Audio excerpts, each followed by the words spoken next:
On Thursday, August 7th, the storm clouds swirling over the Forrester estate were nothing compared to the tempest brewing in Brooke Logan's world, as news of her critical condition in Naples ripped through Bay City like a hurricane.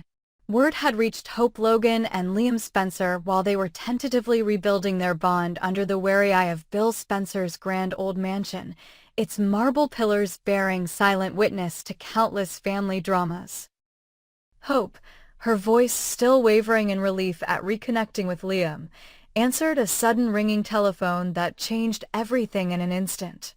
On the other end came the clipped tones of a hospital nurse reporting that Brooke, after a sudden collapse on the deck of a yacht, had been rushed to an intensive care unit. Her fall had left her unconscious, bruised, and fighting for every breath. Hope's blood ran cold as she heard the words unstable vital signs and possible internal injuries, and for a heartbeat she feared that her mother's life hung by a thread. Liam's supportive hand sought hers, but Hope barely felt its warmth. Her mind raced ahead to painful what-ifs until, mercifully, Brooke's own calm, reassuring voice came through the line. "Darling Hope, listen to me, I'm in good hands. Ridge saved me after I tumbled overboard, and the doctors here are phenomenal. I promise you, sweetheart, I'm going to be okay." Those words, spoken with a note of optimism that only Brooke could muster, steadied Hope's terrified heart. She clung to every syllable as if they were lifelines, hearing in her mother's tone the unmistakable spark of resilience, and perhaps even the promise of a future she'd thought might have slipped through her fingers. Hope, tears pricking her eyes, relayed each detail to Liam. How Ridge Forrester, driven by love and guilt, had plunged into the dark waters to rescue Brooke's unconscious form, how paramedics had stabilized her before rushing her to the hospital, how Brooke, even in her haze, had sounded more hopeful than Hope had felt in years. As finishing touches on the date night at Bill's mansion lay forgotten, Hope poured out the latest knowledge to Liam, her voice trembling with equal parts gratitude and residual terror. Liam, ever the steady rock, wrapped his arms around her and vowed to fly to Naples at once, determined that neither he nor Hope would leave Brooke's side until she opened her eyes and smiled again. Meanwhile, back in Bay City, in a climate far chillier than the Mediterranean breeze, Dr. John "Finn" Finnegan slashed through the morning routines at Forrester Creations with a single overriding mission: to protect the integrity of the Spencer family and its most vulnerable members.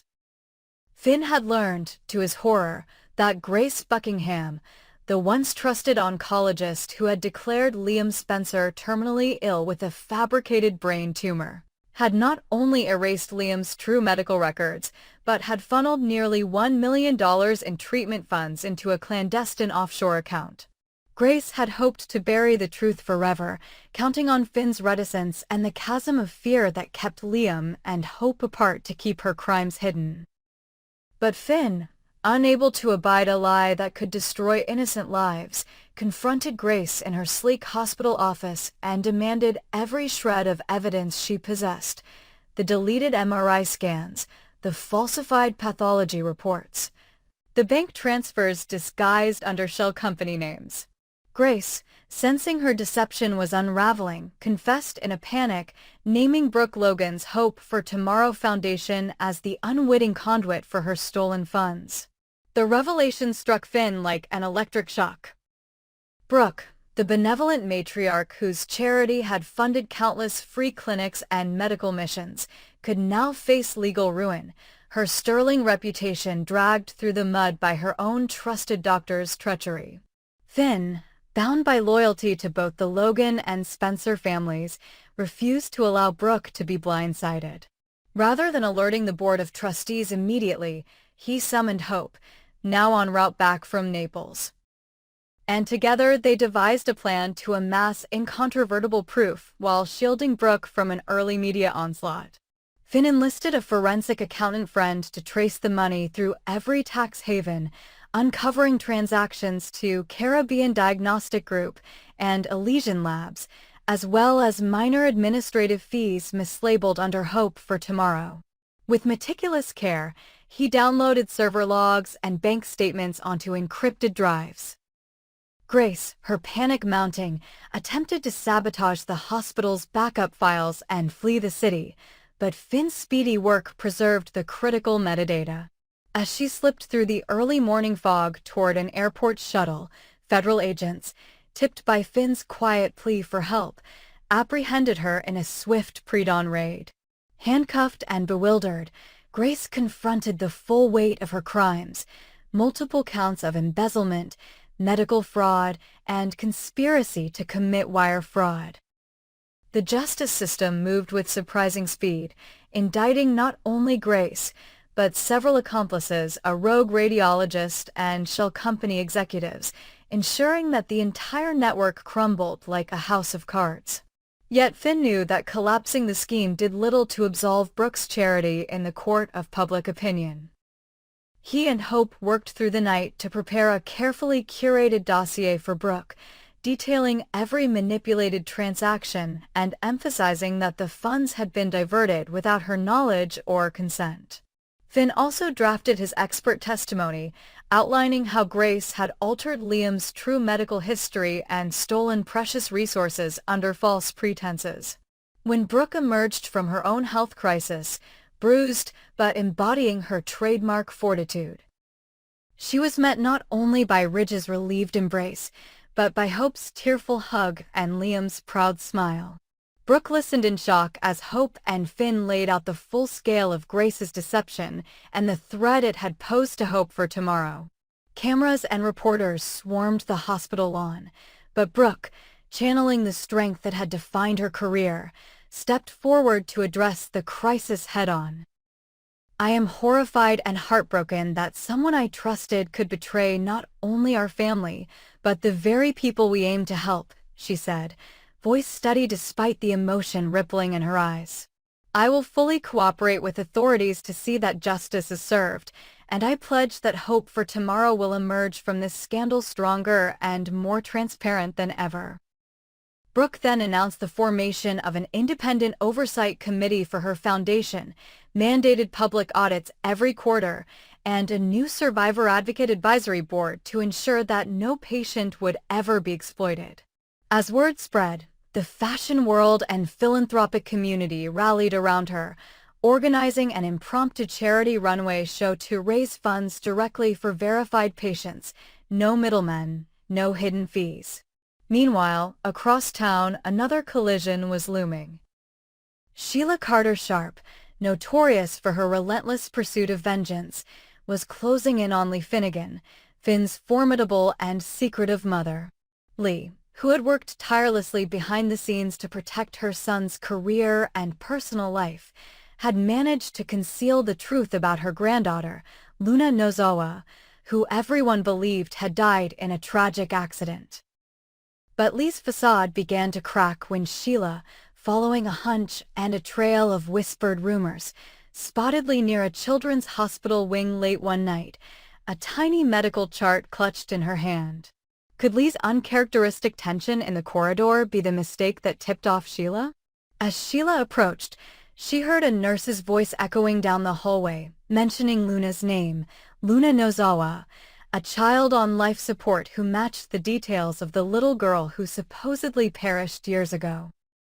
Shock registered on Sheila's face as she realized Lee had been hiding Luna all along, keeping her safe while the rest of the world mourned.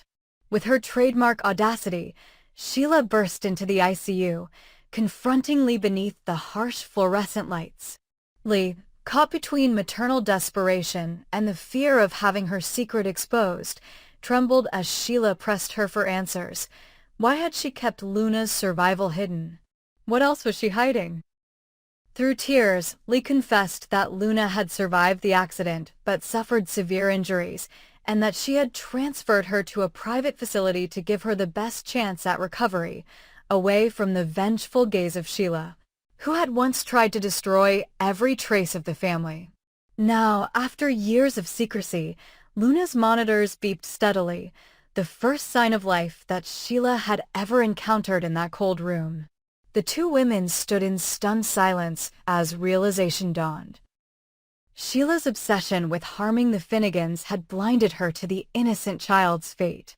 Now, faced with the living, breathing granddaughter she had long presumed dead, Sheila grappled with a turmoil unlike any she'd known: remorse, relief, and a hunger for retribution against herself for all the pain she'd caused. As the saga continued to ripple through Bay City, Hope and Liam by Brooke's side in Naples, Finn testifying before charity trustees, Brooke rallying her supporters at a high-profile press conference, and Lee and Sheila locked in an emotional standoff beside Luna's crib. It became clear that the Logan and Forrester families were bound together by truth, deception, and the unbreakable power of love. In a world where every secret carried the potential to destroy empires, these revelations forged new alliances and tested old bonds, ensuring that in the relentless drama of the bold and the beautiful, nothing would ever be the same again. Eric Forrester's world shifted in a heartbeat, literally, when a sudden, crushing pain gripped his chest during a routine meeting at the Forrester Creations penthouse. The room spun as he clutched the ivory marble tabletop, slick with sweat, his vision dimming as his loyal executive team sprang into action. Paramedics arrived within minutes, whisking him away on a gurney while the fashion house's corridors reverberated with whispered fears of the patriarch's mortality. In his hospital suite, machines hummed and flatlined in beeps that felt like a countdown to final judgment. But Eric, ever the strategist, summoned what strength remained in him for one last, decisive move. With Hope Logan, young, ambitious, fiercely talented, at his bedside, he pressed a worn, leather-bound notebook into her hands, the secret sketchbook he had carried since his days as a starving artist, the repository of his final collection, designed to distill the very essence of Forrester style. This, he rasped, voice trembling with both pain and resolve, is my legacy. You have earned it by talent, by heart, by the way you understand fabric's soul. Guard it well, for the house must live on through its truest keeper. Hope, tears glistening, accepted the gift's weight, her mind already racing through silhouettes and fabrics and the glimmer of possibility that Eric's faith unlocked. But across town, Steffi Forrester, Eric's fiercely protective granddaughter, Ridge's daughter, and the recognized heir apparent, learned of the clandestine handover when she arrived unannounced at Eric's office to find his desk cleared of her familiar lines of unfinished paperwork and, in their place, only Hope's initials scrawled in gold ink on the notebook's cover. The revelation ignited a blaze of betrayal in Steffi's heart. How dare Hope, the daughter of Brooke Logan and Liam Spencer's complicated lineage, insinuate herself into the Forrester bloodline's sacred trust? She stormed into Hope's rented loft, where yards of silks and chiffons were draped like silent sentries, and demanded answers. Hope, bruised by Eric's condition yet fortified by his blessing, explained that Eric himself had chosen her, his hand guiding the baton's next swing. Steffi, her violet eyes blazing, refused to accept that her grandfather would bypass the Forrester name, suspecting that Hope's temper and ambition were masking a calculated power grab. The daughters clashed in a storm of accusations. Hope accusing Steffi of clinging to entitlement, Steffi accusing Hope of opportunism, until neither could hear reason above the roar of their own indignation. As word spread through the gilded halls of Forrester Creations, Ridge Forrester found himself torn between the fiercely loyal daughter he had watched grow into a woman of steel and the former flame whose brilliance had once ignited his own creative resurgence. He raced between boardrooms and showrooms, pleading with Steffi to trust Eric's judgment while reminding Hope of the importance of unity for the brand's future. Yet every attempt at mediation crumbled under the weight of family history, past betrayals, rekindled passions, the echo of Ridge and Hope's own tumultuous entanglements. Meanwhile, in the shadows of the design studio, Thomas Forrester, youngest son, maligned by critics as a dilettante, schemed to secure his place in the Forrester saga. He had long envied both Steffi's inheritance and Hope's new mantle as Eric's chosen protégé. Late at night, under the guise of brooding solitude, Thomas slipped into the locked archives to intercept Eric's notebook. With deft pencil strokes, he manipulated the sketches, shifting hems, altering fabric suggestions, tweaking color swatches, introducing flaws that only a seasoned eye would catch. He substituted intended silk organza with heavier crepe, rearranged pleats into awkward folds, and annotated certain prints with impossible seam allowances. His twisted logic: if Hope arrived at the runway with designs she could not execute, her credibility would implode, paving the way for him, or for Steffi, to reclaim the rightful legacy. On the eve of the grand runway debut, as models rehearsed their choreography beneath cascading chandeliers and press invitations promised headlines like "A New Era for Forrester" and "The Final Collection Unveiled," Hope felt the weight of destiny settle onto her shoulders. She studied Eric's notebook by lamplight, plotting each stitch and slope with reverent care.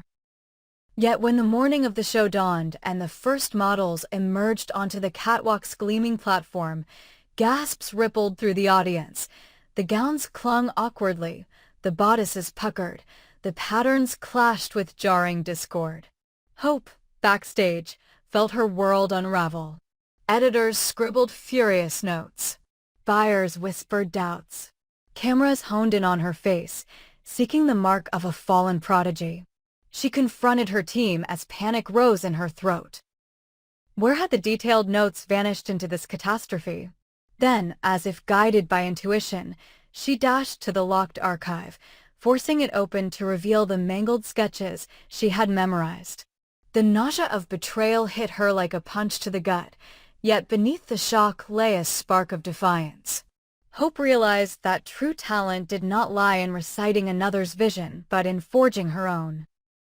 Ignoring the tremor in her hands, she grabbed yards of pristine white organza and matte silk crepe awaiting their moment, tore into them with scissors blazing like lightning, and set about improvising. Under the unforgiving glare of backstage lights, with seconds ticking before the next walk, she restructured seams, improvised draping, and tattooed her instinct onto each form. At first, it seemed impossible that her spontaneous designs could eclipse the disaster unfolding on stage, but when the first improvised gown emerged, clean lines flowing into a cascade of translucent folds, sugared with unexpected lace inlays, the audience stilled. The hush at the catwalk's lip was replaced by odd applause as Hope's pivoted creations transformed panic into poetry. Critics scribbled new notes. A genius pivot from ashes to art. Hope reclaims legacy. Buyers who had once whispered their doubts now reached for their black books, eager to place orders before the moment passed. Backstage, Hope stood bathed in the afterglow of victory, her face tired yet alight with fierce triumph. And above her, from the private mezzanine seating reserved only for Forrester's inner circle, Eric Forrester, pale but piercingly determined, rose in his wheelchair, his gaze abandoning the crutch of rivalry to rest solely on Hope. With a voice raspy from fear and age yet indisputably strong, he called her name above the lingering clamor. Ridge and Steffi paused mid-congratulation to watch as Eric held aloft Hope's hand. "You," he proclaimed, "are the keeper of our house's soul. Not by blood alone, but by bone and spirit, by creativity and courage. The future of Forrester Creations rests with you." Steffi's jaw slackened as the truth of Eric's conviction struck her. The inheritance of fabric was not an entitlement, but a trust placed in the one whose artistry and heart proved worthy under the harshest light. Ridge, tears in his eyes, crossed the stage to stand beside Hope, offering both support and apology for the battles waged in his name. Thomas, exposed by the missing original sketches and fingerprinted pencils, slunk away into scandal, his machinations laid bare by the combined will of those who cherish the brand more than their petty ambitions. As the final curtains descended on the night's drama, Hope Logan, her name now synonymous with resilience and genuine talent, stood at the center of a legacy reborn. Eric, stabilized by the knowledge that his life's work would continue in capable hands, closed the secret sketchbook one last time, its pages sealed until the next generation of Forrester dreamers dared to fill them with the next chapter of couture legend. And in that singular moment, family rivalries, hidden schemes, and the fragility of life converged to reveal the immutable truth that the soul of a house of fashion resides not merely in its fabrics or finances, but in the courage of those who dare stitch their visions onto the ever-evolving tapestry of style.